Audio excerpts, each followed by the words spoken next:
मद पीले 10,000 फाइन, मद बिकिले गणिबे 50,000। गाँव बासंद हेबे निशा कारबार लोक। गाँव गली गली लगी एभली किछि पोस्टर। गाँ लोके सफा सफा लिखिछंती गाँव रे निशा कारबार कले 50,000 फाइन सह 20 वर्ष गाँव बासंद।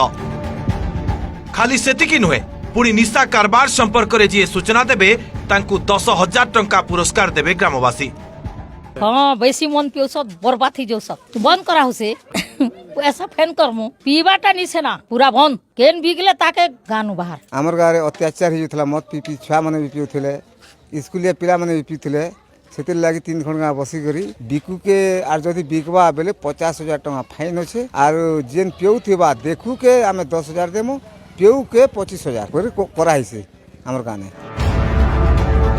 नुआपड़ा जिल्लार कोमना थाना गोहिरापदर गाँव में लगी एभली किछि पोस्टर। गाँ को निशा बेपारी और निशाखोर को निकटरू मुक्ति करबा पई एपरि चरम निष्पत्ति नैछंती गाँव लोके। गाँव में पाखापाखि प्राय 1000 लोक बसवास करती, किंतु गाँव में दिनकु दिन बेआईन मद, गंजेई और कब्सिर व्यवहारकारी संख्या बढ़िबारे लागिछि। फल घरे घरे लगी रही अशांति।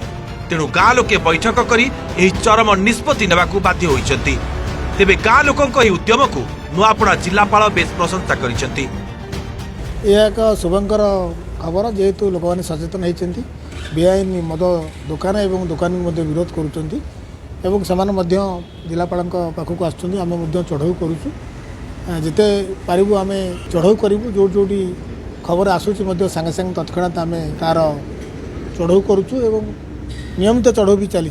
तेणु लोकंर सचेतनता पाई मुझे धन्यवाद देवी से सचेतन। दिनकु दिन गाँव में मद्यपंक संख्या बढ़ुथिबारु गाँ लोकंकर एपरि पदक्षेप सतरे स्वागत योग्य। नुआपड़ारू माधर सराफ को रिपोर्ट, ओटीवी।